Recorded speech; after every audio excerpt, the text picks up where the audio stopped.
Greetings everybody, Redbeard here for the November 30th, 2016 edition of the Midweek Update. I've been to 2 WWE shows in the past 3 days. In other words, you're welcome Vince. Hope you enjoy that roll of toilet paper I bought you.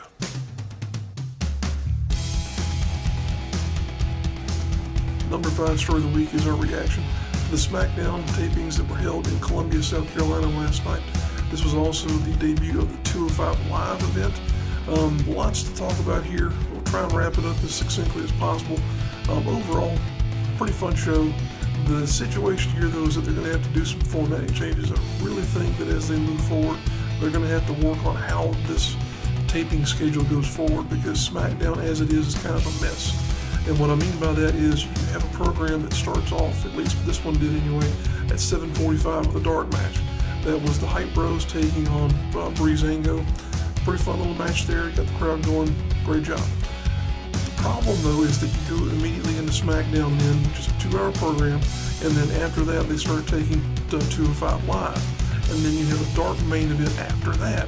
So it's about 11:30 by the time you're actually out of the arena. The situation is such that they really should augment the schedule of this to where it begins around 7:15 or even 7 o'clock. Put your dark match out there first, then tape 205 Live, then do SmackDown. The reason why I want to say that is it's really going to be an important thing going forward is because the fact that what happened during this taping was that you had the crowd really lose interest as SmackDown went on. It was really because of the fact that there wasn't a lot of wrestling in SmackDown. It was 3 matches, some talk and filler in between. There were 2 good matches. One of them was Kane and Luke Harper. It was a TV match. Not bad, but not a whole lot there to write home about either. The main event, as far as the SmackDown tapings were concerned, was a fun match between American Alpha and Bray Wyatt and Randy Orton. But then, the crowd really, after the SmackDown taping was over, just got up and, for the most part, left. And that was unfortunate because 205 was still left to happen. And it looked in the arena where we were sitting just kind of sparse. It was really just sad because you had these guys who were coming out and being introduced to the entire world via the WWE Network, and the crowd is gone, essentially. I've heard from some people that it didn't look that bad on the network. Haven't seen the show yet myself because I was there in the arena. Inside there, it was like, my gosh, what's happening? Are people just not that interested in the Cruiserweight division or what? But it was, especially troubling because of the fact that you had a main event there on 205 Live that was just as good as what you would see at a lot of indie shows, in that you had Brian Kendrick trying to defend his Cruiserweight title against Rich Swann. Of course, Rich Swann went on to win in what was a very entertaining match, tremendously well received by the people who were there. And it just left me thinking, well, what would have happened if that match had happened in front of a mostly full arena and that reaction was amplified even greater than it was? You would have a guy in the form of Rich Swann who is already on his way to being a star, that much bigger. You would have had that much greater of a reaction. So it's one of those things where, it's an enjoyable program. It's always fun to see these types of things live, but it definitely needs some restructuring, definitely needs some help in terms of how they're going to put this thing together moving forward. But overall, pretty well attended event. The thing with SmackDown tapings is that they usually only use a portion of the lower bowl of a lot of the arenas that we have around this area. The Colonial Life Arena last night, they only used, like I mentioned, the lower half of the stadium, and then it was roughly, I'd say, 2/3 of the lower half at that point. Their portion was tarped off. The problem that I think WWE has created for themselves, and it's the same with a lot of other entertainment venues, is that they've sort of priced themselves out of their target market, because the ticket I had was actually free. A buddy of mine helped me out with that one, but the tickets in some cases were upwards of $25, $30, whereas in the past that same seat might have been $15. Not sure what's going on there, but it's one of these things where it just becomes more expensive to run a show. And I think that consequently people just decided to stay home because there were plenty of empty seats during SmackDown. As I mentioned, there were a whole lot more whenever 205 Live started up, and that was even when they announced a dark match still to come as the main event of the entire evening, which was a tag team match between AJ Styles and The Miz going against Dean Ambrose and Dolph Ziggler. So it is what it is. Fun night, but just need some help in terms of putting the whole thing together to make it really impactful the way it should have been. Number 4 story of the week is that Cody Rhodes has won Global Force Wrestling's Next Gen title. This took place up at WrestleCade in Winston-Salem, North Carolina over the weekend. WrestleCade was a tremendous success. It was attended by what we're seeing as many as 4,000 patrons. That's a great thing, especially considering the fact that you had the collection of talent that you did there. Just proves that people will come out and see an event like that. Unfortunately, that was the last one. They're saying that that's going to be the final WrestleCade, so maybe something will come along to replace it, but kind of question if it'll be as good as WrestleCade. But at any rate, the match was held there as part of the card that they have. As we mentioned, WrestleCade as a whole has just become this thing where it's a convention, wrestling matches, all this great stuff happening in one little shot there. But the match did occur as part of the card that they put on there. It was Cody Rhodes challenging Sonjay Dutt. Sonjay Dutt has held the title for gosh knows how long, basically since it was created by Global Force Wrestling here back in 2015 or so. And I think that the reception was pretty awesome from what we've been told. We weren't there live, unfortunately, but it did appear that this was something that was kind of a big deal because Global Force Wrestling has been sitting sort of on the sidelines waiting for something to come across that's good and positive, but it just hasn't happened for them yet. Maybe this will be a shot in the arm, maybe this will grow some more attention for them, but you just have to wait and see what's going on there as to what might happen next, not only with this title, but their other titles as well. The two interesting things that I'll mention as far as that's concerned: the Next Gen title, now belonging to Cody Rhodes, will be defended yet again in North Carolina coming up on January 28th. In that instance, it will be taking place in AML Wrestling's event. This is their second anniversary event, and it will be a situation where Cody Rhodes is challenged by Sonjay Dutt. It's his return match. So we'll see what happens there as far as the result of that feud, and if it has some continuation and some legs there. But in addition to that mention of the Next Gen title, I'll also point out something that was kind of curious. We had the number 5 story about the Smackdown tapings there at 205 Live. On the 205 Live card were the Bollywood Boys. Interestingly enough, the Bollywood Boys are currently the Global Force Wrestling Tag Team Champions. Yeah, don't think anybody's really looked at that, but I thought that was interesting in doing some research for this piece here this morning. Yeah, kind of interesting, but it is what it is. And definitely something to look forward to there, though, coming up January 28th in Winston-Salem as part of the AML Wrestling card there, their second anniversary show. Number 3 story of the week is that local talents appeared on WWE programming this week, and they were all over it. Yes, they were. If you saw Raw, especially, you know what we're talking about. There was a bar fight scene that involved probably the biggest collection of local talent from an indie scene that I've ever really seen in one shot there. Because you had, I'm going to read off a list here that I was gathering as I was doing my notes for this program, but you had on the segment there Montana Black, Zane Riley, Tessa Blanchard, Jackson James, George South Jr., Eric Adams, Ariel Hull, Antron Brewer, Crucifix, the Heat Seekers, and others. There were a few people in there that I just couldn't identify, or that we're rattling off a list here that's going to be obscene here at some point in time. But it was really awesome to see everybody there. Great to have a acknowledgement of the talent that we have in this area. I think it's undeniable at this point in time as to the quality of talent that exists in the Carolinas. When you have that many guys appearing in one shot, and they're all coming from one area and one specific part of the world, really, really, really ought to tell you that if you're a fan of professional wrestling, you ought to be getting out to independent shows, because that's where you're going to see these guys.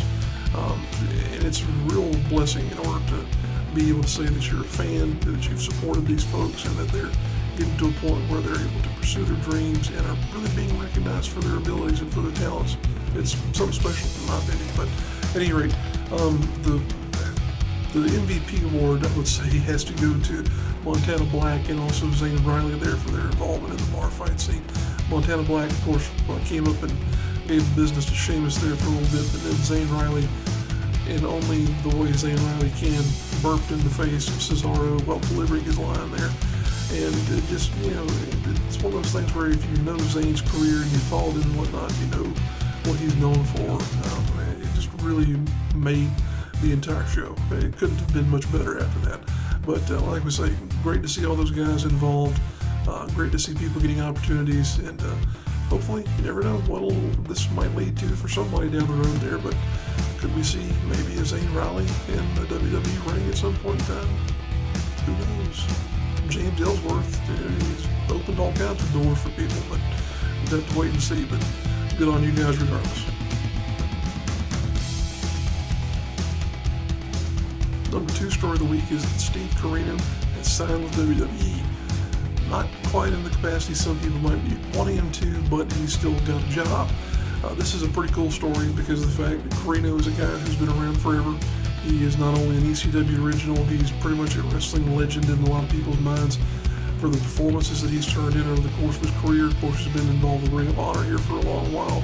And it's really just, to me, an example of the fact that WWE is recognizing and acknowledging the fact that in order to continue to grow their roster and to develop the talent that they've cultivated, you're going to need people who are good at telling stories. You're going to need people who are good at really delivering performances, emoting, and just turning in things that people can react to. And as far as I'm concerned, there aren't too many that are better out there than someone like Steve Corino.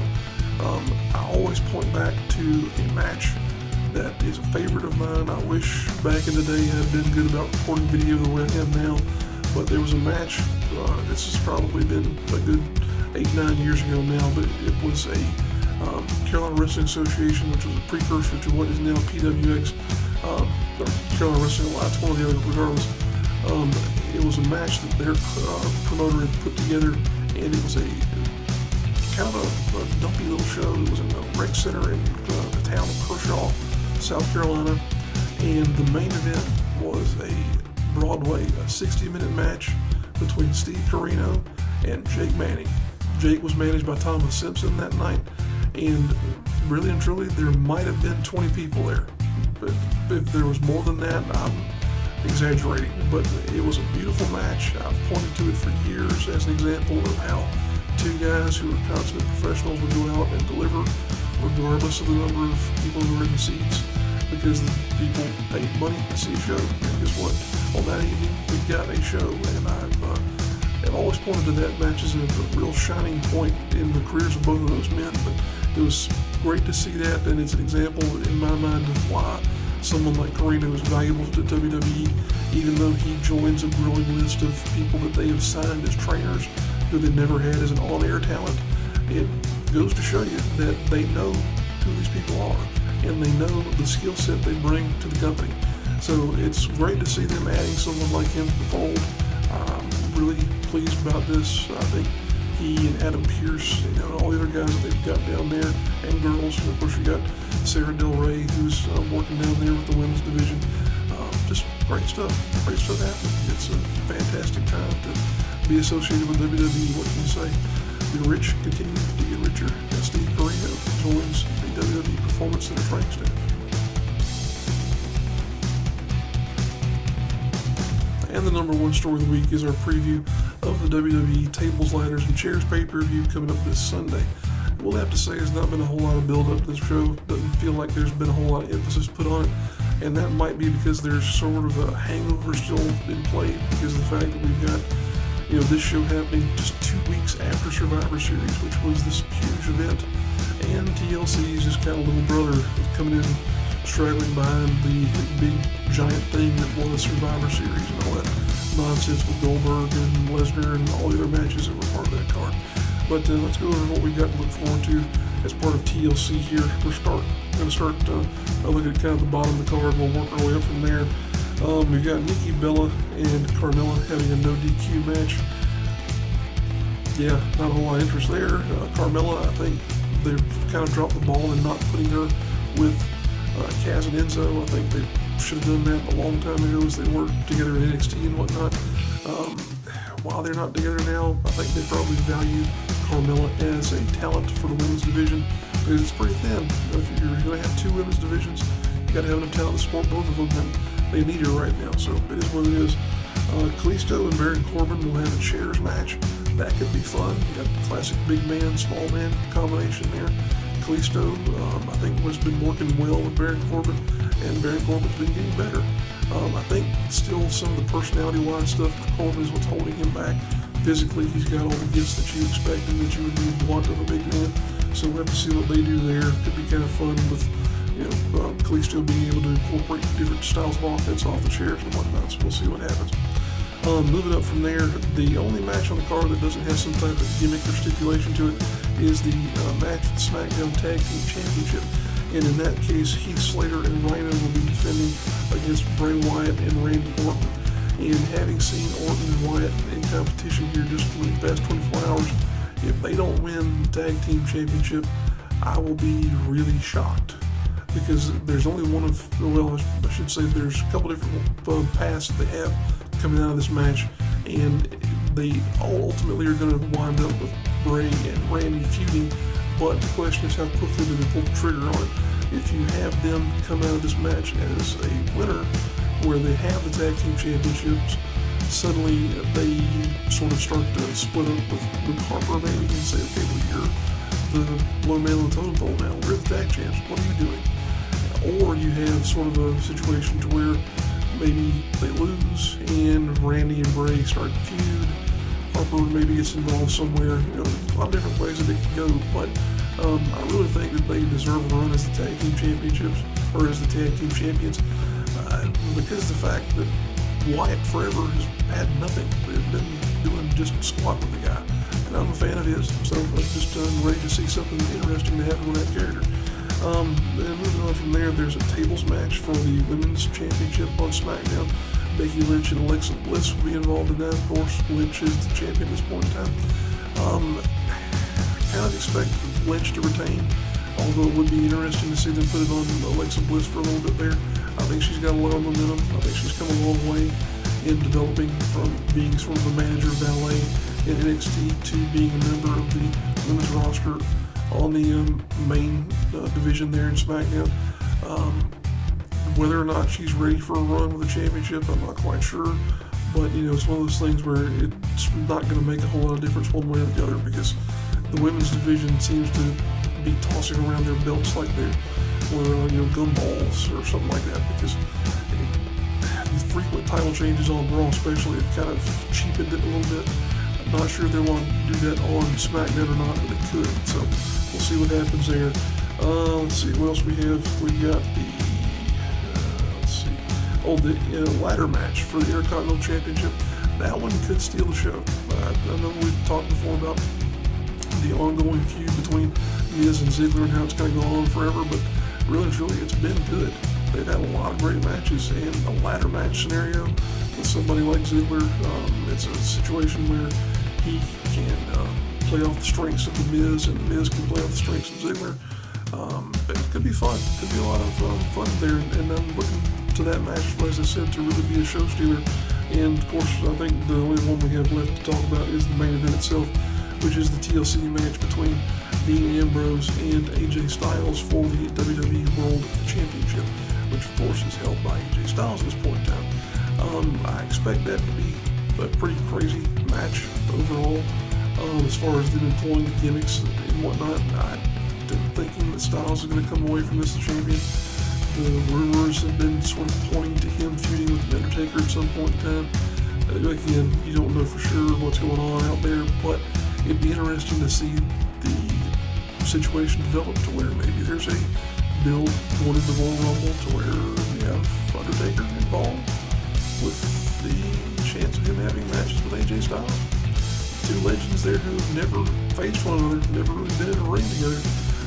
Well, of course, with the exception of the appearance on Smackdown by Undertaker, but you know what I'm talking about, actual matches. So a lot of cool things that could happen as a result of what takes place at TLC, even though, like we mentioned, it's kind of a little brother pay-per-view. Still, as a feeder, as an opportunity to grow into bigger and better things, it has a lot going on for it. And we've also got a lot going on for us this weekend, as there are 9 events coming your way. that you have an opportunity to be a part of as a fan of independent wrestling in and around the Carolinas. I want to point out one event in particular, which is the 3-Count Pro Wrestling card that's happening up in Liberty, South Carolina this weekend. This is going to be taking place on Saturday, December the 3rd. They've got a special appearance there by Nikita Koloff and Magnum TA. Of course, famous feud between those two men. They've been sort of making the rounds here recently and making several appearances. They're going to be adding 3-Count Wrestling to the list of promotions they've appeared for. So if you're up in that part of the world, definitely go check them out. 3-Count, pretty fun promotion. Been to a couple of their shows. Heath Mulligan and other guys who are working up there doing a great job in promoting what is a really sound program up there. So definitely go check them out up in the upstate of South Carolina. But let's go ahead and roll the rest of the posters for the upcoming events this weekend. Be back in a few.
There you have it, our rundown of the events that are coming your way this weekend.